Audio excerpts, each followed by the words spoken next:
Shalom, puji Tuhan kita boleh berjumpa kembali di dalam renungan online GAP Daat. Kita bisa belajar kebenaran firman Tuhan sesuai dengan Daat. Umatku binasa karena kurangnya pengetahuan akan Aku. Jadi kita harus belajar untuk terus mengenal Tuhan. Kita belajar untuk semakin menjadi serupa dengan gambarnya. Amin, kekasih Tuhan, mari kita berdoa.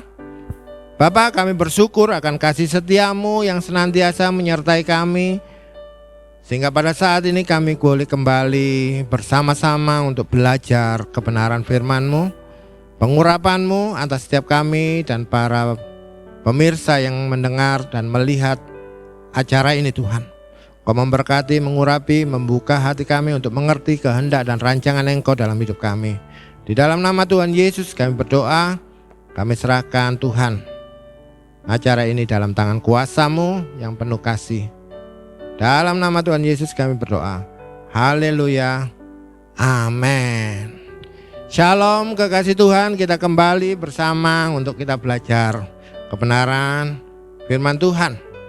Adalah satu kesempatan yang indah, satu anugerah yang diberikan Tuhan dalam hidup kita kalau kita bisa belajar kebenaran firman Tuhan, ya. Saat ini kita mau belajar, ya. Kalau beberapa waktu yang lalu kita belajar minta Tuhan, diajar Tuhan untuk menguji diri kita sendiri. Saat ini kita mau belajar tentang ujilah aku Tuhan. Tema atau judul renungan kita, pembelajaran kita adalah ujilah aku ya Tuhan, ya.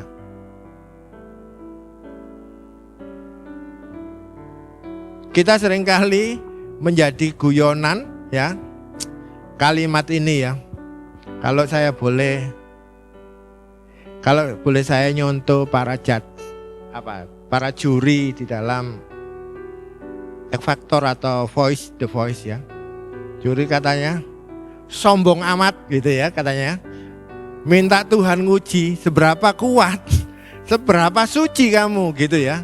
Kalau kita lihat kalimat ini, kalau kita lihat ujilah aku ya Tuhan dan cobalah aku selidiki batinku, dan kita bisa lihat orang ini sombong amat, ya. Ini pernah saya lakukan, saya kerjakan, saya juga saya katakan mengaku salah kalau saat ini saya sampaikan hal ini. Karena dulu saya juga sering katakan, kok nyanyi ujilah aku Tuhan, seberapa sih kudusnya dirimu gitu, ya. Kok nekat-nekatnya minta Tuhan menguji, kuat tak kalau diuji Tuhan. Diuji keadaan aja, oleh pencobaan aja sudah klepek-klepek, minta Tuhan uji. Sudah siap tak? Seringkali kita guyon kayak gitu, dan saya percaya banyak juga mungkin anak-anak Tuhan, hamba Tuhan juga merasa bahwa kita janganlah minta atau coba-coba minta Tuhan atau berdoa seperti Mazmur Daud, ya. Mazmur 26 ayat 2, di mana Daud minta Tuhan untuk menguji dirinya, ya. Di dalam Mazmur 26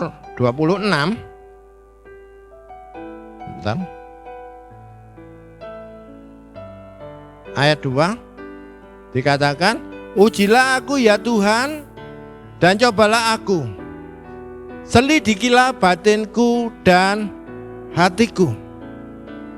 Dulu memang sekali lagi saya katakan saya salah, menganggap bahwa itu satu kesombongan. Kamu minta Tuhan uji itu sombong kamu gitu, ya. Ternyata sekarang Tuhan memberikan satu pengertian, ya.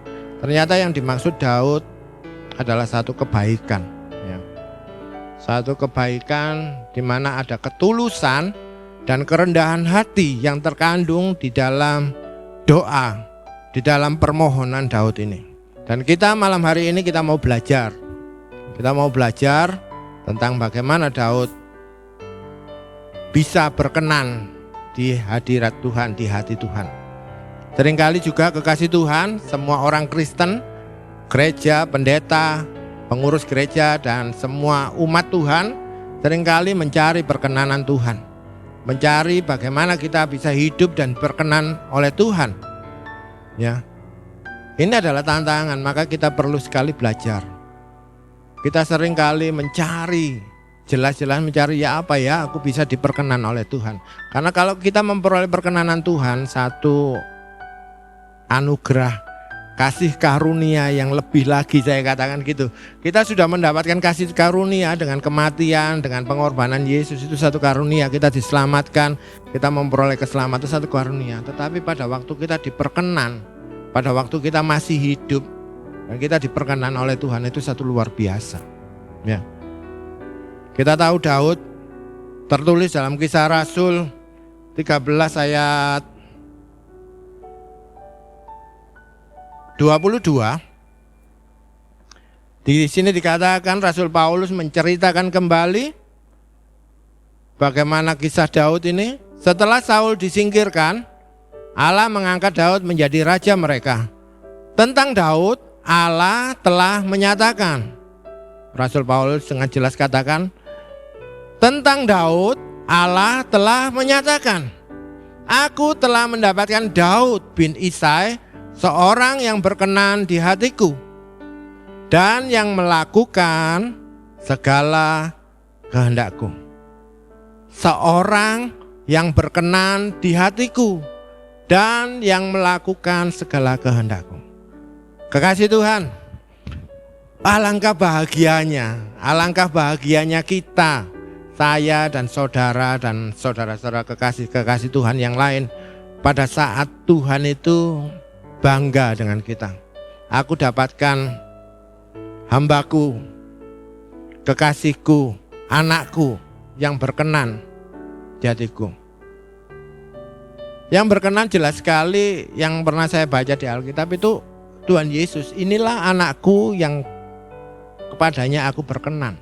Ternyata Daud ini juga mendapatkan anugerah perkenanan Allah yang luar biasa.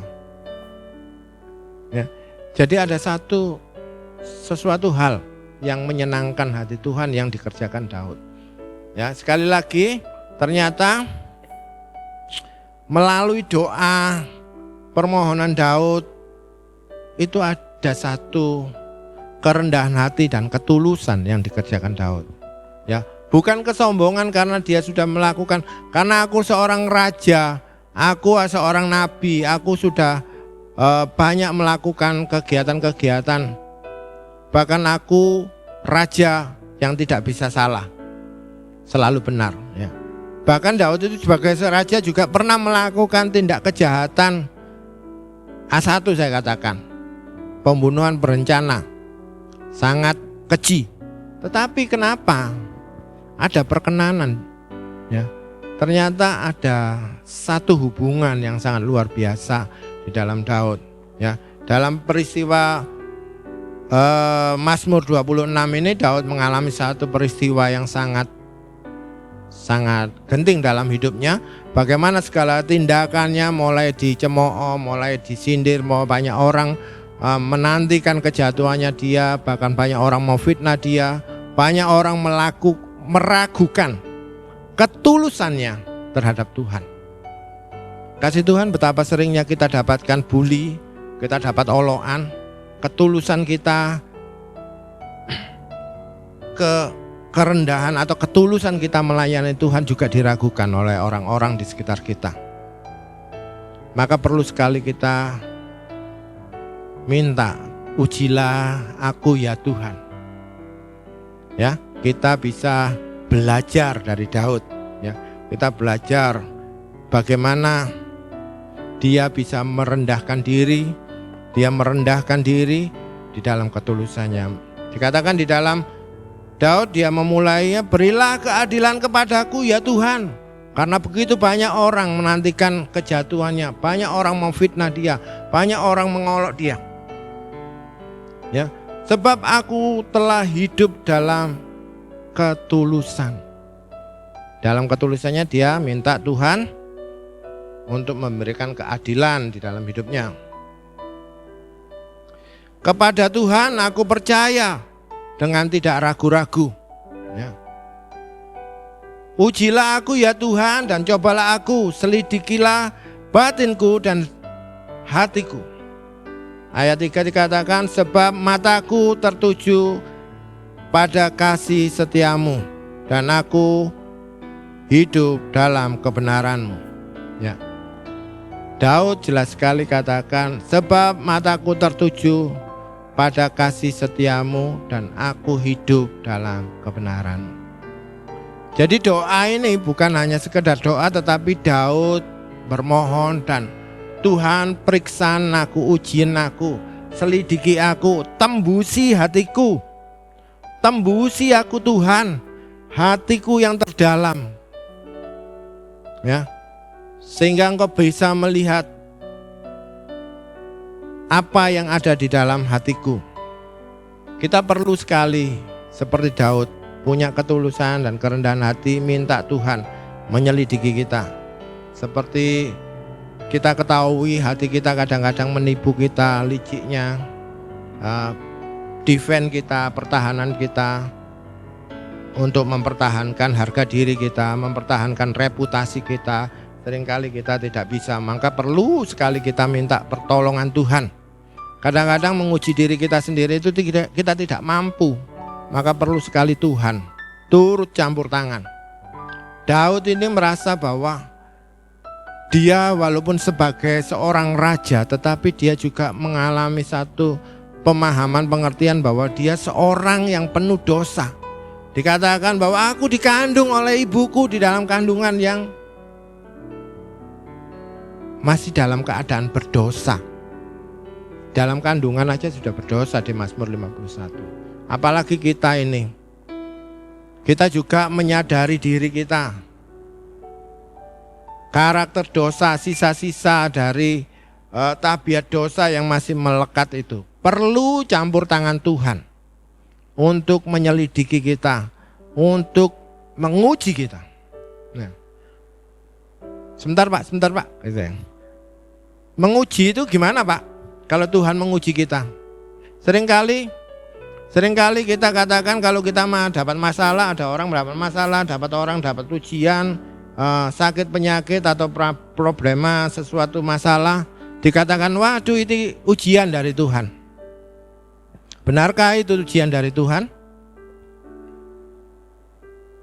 Apakah Tuhan menguji kita dengan memberikan sakit penyakit? Ataukah Tuhan memberikan kita ujian untuk kita bangkrut? Ataukah Tuhan menguji kita untuk menjadi seorang yang miskin karena kesalahan dan keadaan? Apakah itu rencana Tuhan menguji? Kemudian kita minta, ujilah aku Tuhan. Tuhan tidak bisa menyalahi kodratnya. Tuhan tidak bisa menyalahi karakternya dia, sikapnya, sifatnya Tuhan. Tuhan tidak bisa mengubah ataupun tidak berlaku setia. Tuhan tidak bisa melakukan mengubah keadaan seseorang atau merusak keadaan awal seseorang. Tuhan tidak akan pernah lakukan itu. Tuhan itu tidak diuji, tidak dicobai, tidak juga mencobai. Ya, menguji, dites katanya gitu ya. Iya, Tuhan menguji itu perlu kita pahami. Ada satu hal yang perlu kita pahami ya. Di dalam bahasa asli, pengertian penguji dan dicobai seringkali kita kan ambigu ya, bingung antara diuji dan dicobai. Pencobaan dan ujian. Bahasa aslinya hampir mirip sekali. Cuman diketahui ujungnya kalau itu membawa kekudusan dan kita membawa itu ujungnya membawa kita mendekat pada Tuhan, itu ujian. Tetapi pada waktu ujung kalimat itu akan membawa ke dosa, maka itu adalah pencobaan. Di dalam Perjanjian Baru, di dalam bahasa Yunani juga dikatakan menguji itu dokimaso. Itu menguji. Kalau mencobai atau menggoda, resu, ya. Jadi ada satu perbedaan. Di bahasa Inggris juga ada perbedaan antara menguji dan pencobaan. Pencobaan tes apa? Temptation, ya. Kalau temptation, kalau menguji tes, gitu ya. Jadi kita perlu sekali membedakan hal ini. Ya, kalau kita minta Tuhan uji, pasti ujungnya itu membawa kita kepada kekudusan, kepada pengenalan akan Tuhan lebih dekat, ya. Jadi kita bisa lihat cara Tuhan. Jadi kita tidak salah, segala sesuatu yang terjadi dalam hidup kita itu bahwa itu adalah ujian yang Tuhan kerjakan. Jangan sampai kita salah ngomong bahwa Tuhan itu mendatangkan masalah dalam hidup kita. Sehingga banyak orang menganggap kalau ujian, tidak berani mengatakan ujilah aku Tuhan, karena dia berpikir, saya dulu berpikir bahwa akan ada masalah dalam hidup saya, akan diberikan masalah dalam hidup saya. Sehingga saya tidak berani secara jujur dan tulus berdoa kepada Tuhan seperti Daud ini, ujilah aku Tuhan dan selidiki aku Tuhan. Ini kesalahan-kesalahan pemahaman yang seringkali kita lakukan di dalam kehidupan kita, ya. Pengertian dari ujian dan selidiki aku ya Tuhan adalah mencari inti, ya. Mencari inti atau mencari kemurnian. Pada saat kita minta Tuhan ujilah aku, selidikilah aku, itu adalah kita minta Tuhan lihatan intinya hidupku Tuhan, lihatan ke dalam hatiku, intinya kemurnian pelayananku, kemurnian imanku, kemurnian dalam rumah tanggaku, kemurnian di dalam pekerjaanku, kemurnian di dalam segala aktivitasku.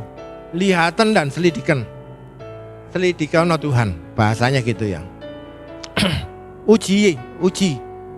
Ujilah aku ya Tuhan. Dan Tuhan kalau menguji itu tidak selalu membawa dampak buruk, ya. Seringkali saya katakan kalau pencobaan itu pasti membawa dampak kerugian. Tetapi kalau ujian itu pasti tidak membawa kerugian sama sekali dalam kehidupan kita, ya. Abraham diuji Tuhan, dia tidak mengalami kerugian. Karena dia katakan anaknya yang tunggal harus dipersembahkan di hadapan Tuhan. Dia tidak harus kehilangan anaknya, tetapi Tuhan menyediakan kambing gunung di sana sehingga dipersembahkan sebagai korban bakaran.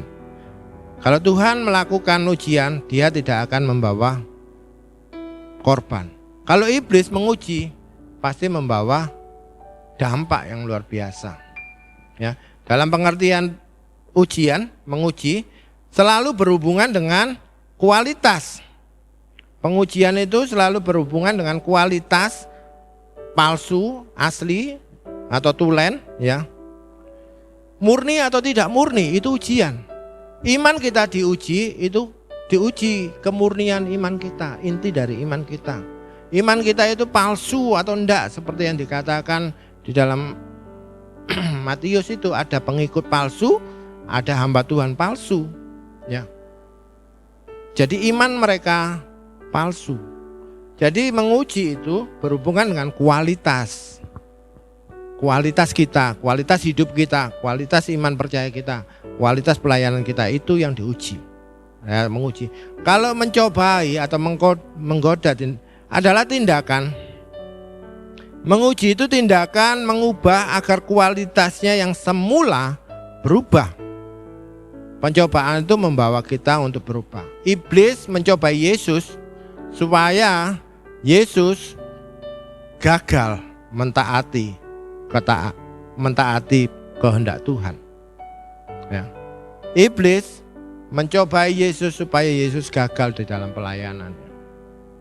Tetapi Tuhan menang atas segala pencobaan, sehingga dia mengerti kelemahan manusia, sehingga dia tahu apa yang terjadi di dalam kehidupan manusia, betapa lemahnya manusia. Yesus itu menyadari karena dia manusia, kebutuhan paling dasar pun dia tahu, ya. Jadi kita perlu sekali menyadari, selidiki hatiku Tuhan, ujilah aku Tuhan. Jadi jangan takut lagi untuk berdoa. Seperti Daud. Daud itu sudah merasa dia sudah melakukan sehingga dia berani berkata gitu. Bahkan kita bisa berani berkata untuk kita memacu, memotivasi diri kita, ayo Tuhan bantu aku untuk aku semakin murni di hadapan Engkau, ya. Mazmur 139 ayat 23 ayat sampai 24. Ini adalah arah kita. Mazmur 139 ini adalah satu ayat yang dikatakan bahwa kalau saya katakan ini adalah satu berita atau cerita tentang Allah yang Maha Tahu.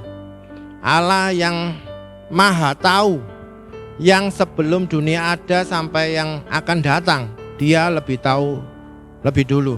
Kehidupan kita pada waktu masih di rahim, masih dijalin urat dan tulang-tulang kita, saraf-saraf kita masih dibentuk di kandungan ibu, orang tua, sampai masa depan kita sudah tertulis di tangan Tuhan. Mazmur ini berbicara tentang kemahatauan Tuhan. Dan Mazmur Daud ini juga menuliskan di sini bagaimana dia minta kepada Allahnya yang Maha Tahu. Ya, di situ Mazmur kalau kita baca, sebelum aku berkata-kata Engkau tahu, sebelum berdiri Engkau tahu, aku akan duduk, aku berdiri Engkau tahu. Jadi Allah yang Maha Tahu. Dan disitulah kita menghadap Tuhan untuk minta dan berdoa. Kita tidak hanya menghadap Raja yang berkuasa dan berdaulat sebagai Allah yang Maha Kuasa, tetapi kita juga menghadap Allah kita yang Maha mengetahui segala sesuatu. Dan tidak ada sesuatu yang tersembunyi di hadapannya. Segala sesuatu terbuka, segala sesuatu terlihat. Maka kita pun perlu belajar menghadap kepada Allah kita yang Maha Tahu. Dikatakan, selidiki aku ya Allah, kenalilah batinku. Ujilah aku, kenalah pikiran-pikiranku. Lihatlah apakah jalanku serong, dan tuntunlah aku di jalan yang kekal. Daud dengan kerendahan hatinya menghadap kepada Tuhan yang Maha Tahu. Seperti ayat pasal 26 tadi, diulang kembali doanya. Kenali aku Tuhan, kenali hatiku. Bahasa Surabaya, kenalono, tahu aku. Bukan hanya kita tahu Tuhan, bukan hanya kita mengenal Tuhan, tetapi Tuhan, ayo kenalan aku Tuhan. Ya. Kenali pikiran-pikiranku, apakah pikiranku jahat? Apakah pikiranku itu selaras dengan firman-Mu? Kalau kita lihat pembelajaran kita beberapa waktu yang lalu melalui Daat ini juga, kita bisa lihat bahwa pikiran kita harus sesuai dengan firman Tuhan. Pikirkanlah perkara-perkara yang baik, sedap, dan didengar, ya, suci, dan lain sebagainya. Pikirkanlah perkara-perkara yang di atas. Jadi pikiran kita itu harus terkontrol sedemikian rupa. Dan kita minta Tuhan, kenali pikiranku, kalau pikiranku salah, pimpinan aku Tuhan, ampunono aku, itu ya bahasa Surabayanya. Ampuni aku Tuhan, kalau pikiranku salah. Dan pimpin aku ke dalam jalan-Mu Tuhan.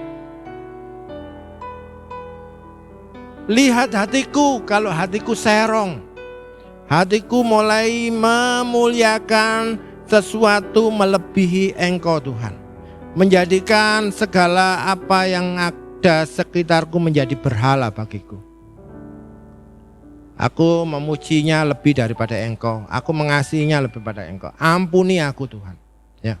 Jadi itu adalah satu kerendahan hati, karena Daud merasa bahwa dirinya penuh kelemahan, penuh kekurangan, penuh tidak kesempurnaan.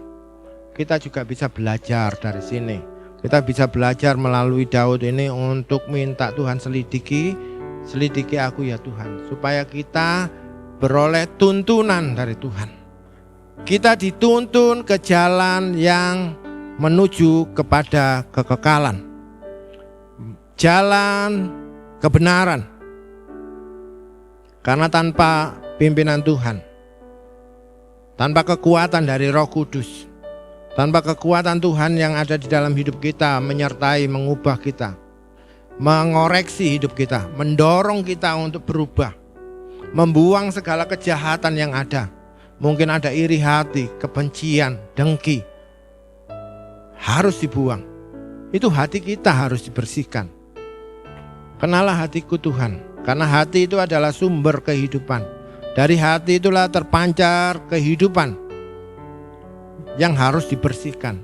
Kalau yang keluar itu bersih, maka yang dari dalam itu bersih, maka yang keluar itu juga bersih. Kita harus minta Tuhan membuang semua kenajisan, kejahatan, ya, semua iri, dengki dan amarah itu kita harus buang dari hati kita. Dendam dan lain sebagainya kita buang. Uji aku Tuhan, sampai kita benar-benar firman Tuhan menunjukkan, sehingga Tuhan menuntun hidup kita. Pikiran juga gitu, perbuatan kita juga gitu. Kita minta Tuhan, ujilah. Kalau jalanku seron, kalau tindakanku serong atau perbuatanku salah Tuhan, tolong ampuni aku, tuntun aku Tuhan. Minta dalam kerendahan hati, dalam ketulusan kita. Dalam ketulusan kita benar-benar membutuhkan Tuhan, membutuhkan pertolongannya.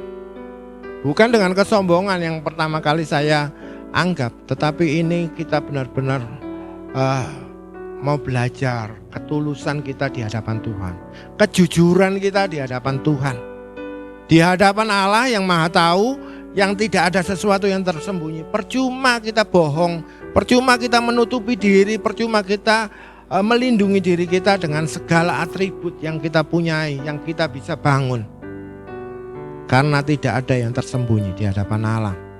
Semuanya terlihat, semuanya jelas.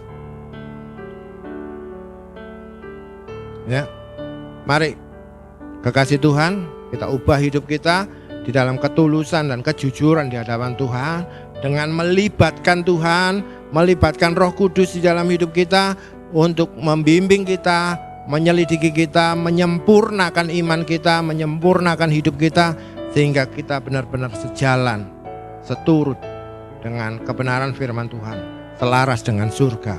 Kita berdoa. Bapa Surgawi, kami bersyukur karena kasih setiamu melimpah atas kami. Inilah keberadaan kami yang penuh kekurangan, kelemahan, ketidaksempurnaan Tuhan. Terima kasih untuk firman-Mu, ajar kami untuk jujur di hadapan Engkau, tulus di hadapan Engkau Tuhan. Bahkan kami boleh belajar merendahkan diri, betapa kami penuh kelemahan dan kekurangan. Untuk itu kami perlu Engkau, kami perlu kuasa-Mu, kami perlu jamahan kasih-Mu Tuhan. Roh-Mu yang lembut, Roh Kudus-Mu membimbing kami, membawa kami ke dalam setiap jalan-jalan-Mu, jalan kebenaran yang menuju ke kekekalan Tuhan. Sehingga kehidupan kami yang telah Engkau tebus tidak menjadi sia-sia, tetapi menjadi berkat bagi sesama kami. Dan hidup kami memuliakan Engkau dan berdampak bagi banyak orang. Terima kasih Bapa, terpujilah nama-Mu, terpujilah Engkau ya Allah. Dalam nama Tuhan Yesus, haleluya, amin.